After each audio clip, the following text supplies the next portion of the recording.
And as you've experienced working with young people, and we're grateful as well for the mentoring help you've done with us. What's your assessment of how young people are coping at the moment with this unprecedented situation?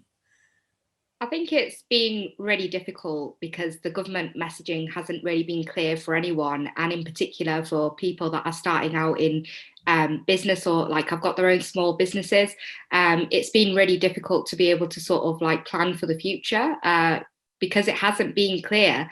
So I'm sensing quite a lot of frustration, you know, from people, but also there's been opportunity for really innovative things that have, you know, come out of this year as well. So there's positives as well, but which, you know, situations are forced onto people. But I do think that the messaging has made it more difficult for young people in particular. We've found, because we've had to do training by Zoom, that actually quite a lot of our young people prefer that. Something that we may go back to anyway, or at least a combination of live and virtual when we get back to the offices. So, you know, there's one way that will change for the better, maybe. Yeah, absolutely. And I think what it's really shown is that actually, in terms of accessibility, I think a lot of employers in the past have sort of like shied away from making workplaces more accessible to, you know, disabled colleagues or employees. And actually what we've been able to see throughout this crisis is that there are ways in which we can do things better that include, you know, everyone within our like communities to be able to be involved in, you know, conversations and moving businesses forward. I mean, most of the young people that we work with are NEET, not in employment, education and training.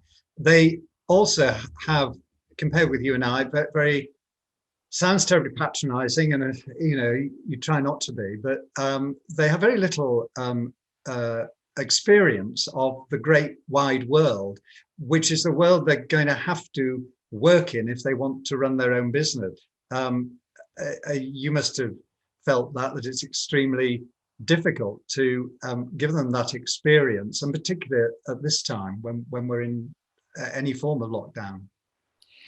Yeah, I think that's the case. I still like to think of myself as young, even though I'm approaching the big 30.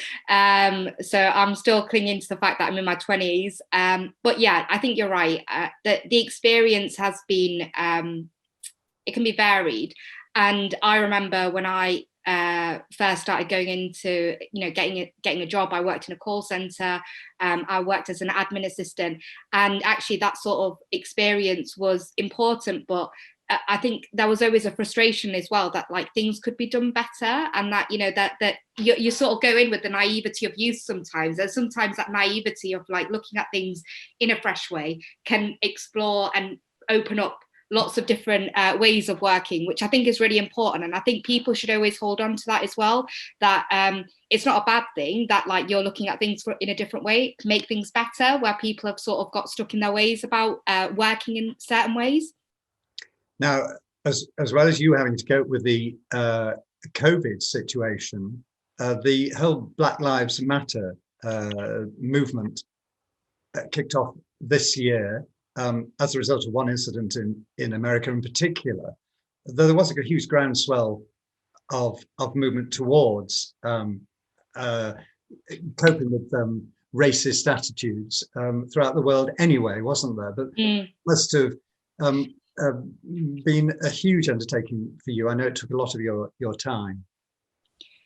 Yeah, I think I was really inspired by, in particular, the young people in this city and how they really took the mantle with the conversation in this city, and how they basically said that they wanted a different sort of society that was based on equality and that we weren't looking at racism. And every day has been an inspiration, really, talking to young people about the sort of society that they want to live in. And yeah, I think when we look at it started off, and I think the media plays like a narrative or a role in sort of highlighting George Floyd as an instant, or like, I guess, like a breaking point for a lot of this conversation.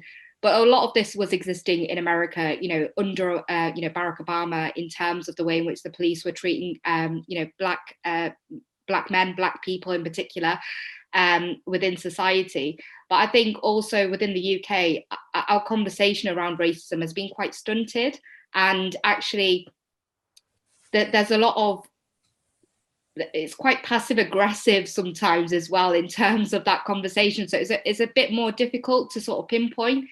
But I think I'm inspired by young people in particular, because of the way in which they've, either they've come to me about, some of their experiences, about some things that they've wanted me to support, which I've wholeheartedly done, or, they've asked how they can go about, getting involved within local politics, or how they can make those changes within, their schools, or like within their workplaces. And I think that's really positive. That's the real positive that's come out of all of this, is the fact that people want to make the changes themselves, and live in a different society. I was watching Question Time last night on BBC television. Did you watch that? No, not. I follow it on Twitter sometimes. I've not watched Question Time in a while, to be honest. No, well, there was, they were talking about people, footballers taking the knee, and the Millwall situation. And somebody suggested that actually taking the knee disregarded people who were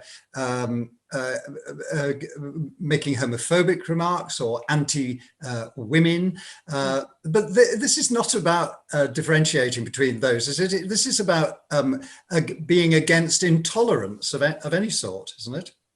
Yeah, absolutely. And I think the conversation that's come about with Black Lives Matter, it's been really important, and in terms of looking at, and there's a word that's used, which is intersectionality. So in terms of like looking at the layers in which, people might struggle within society. So you have whether you're working class, whether you're a woman, whether, you are disabled, or whether, because of your sexuality, and looking at all those layers which impact people on a day-to-day basis. And I think the only way that we're ever going to win these wider conversations, in terms of getting rid of intolerance or bigoted views, is if we work together on all of those conversations together. And they're all important in terms of looking at where we go forward. And I think the thing that really is important for me in terms of understanding all of this is that when we look at, say, institutional racism or racism, what we're really saying, we're saying that like it's a system that's used to divide us, rather than it being about individual instances. Whilst they're horrible, if somebody calls you a derogatory term or a racist term, it's actually about the way in which institutions back up the fact that, that racism exists. So one of the examples that I gave when I've done like my interviews and stuff is about racism, or institutional racism is a system that says that migrant labour is driving down your wages, rather than tackling the fact that there are bosses that will use exploited labour to drive down wages. And it's about changing the question of what is going on, because it isn't migrant labour that is making your wages, below living wage standard.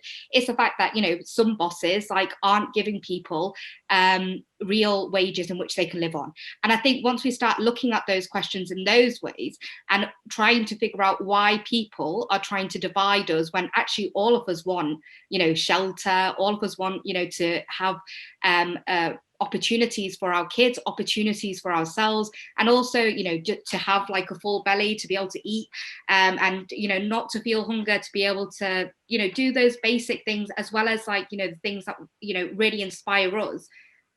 That's the way that we change the conversation, and that's the way in which we realize, I think, how we're gonna change that conversation as well. It's particularly difficult for us at the moment to recruit at all. We're getting numbers coming in, but I, for example, can't visit the job centre every week as I would normally do.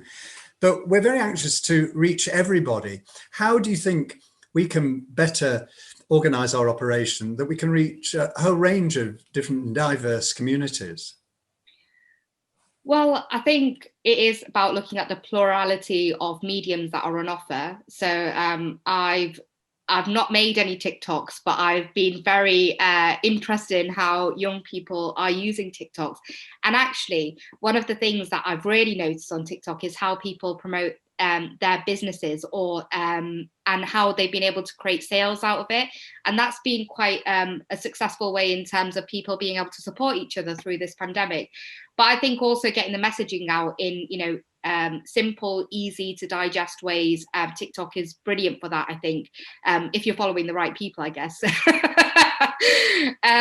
But yeah, I think it's just about looking at the plurality of mediums. I think, whilst print media is really important for us to be able to, get the messaging out, I think increasingly we're getting our, information and messaging from a variety and plurality of places. And I think a modern society just needs to reflect that and see where people are. And being able to contact people from different ethnicities who would ordinarily not necessarily contact us. I think the majority of people who we are helping at the moment are white. That can't be a fair reflection of the population as a whole.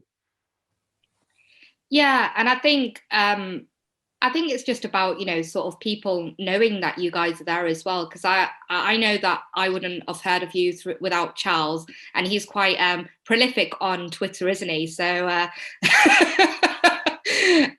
so it's just yeah. I mean, I think Paige does a better job, his dog, at raising the profile, I guess, but I'm only joking. But yeah, I think using those sorts of methods. But I think it's also about once we're able to go into community groups and to be able to highlight some of the stuff that's been done, because I've mentioned a lot of the work that that has been done by you guys to the ward that I represent and to the young people that I come in contact with. I guess it's just about having those advocates, not only in terms of your young people that you're supporting who are doing an amazing, phenomenal job, but also using, counsellors, using the council where they are in communities to be able to push that messaging out, because I think that's really important. If people don't know about it, they can't get in touch with you, can they?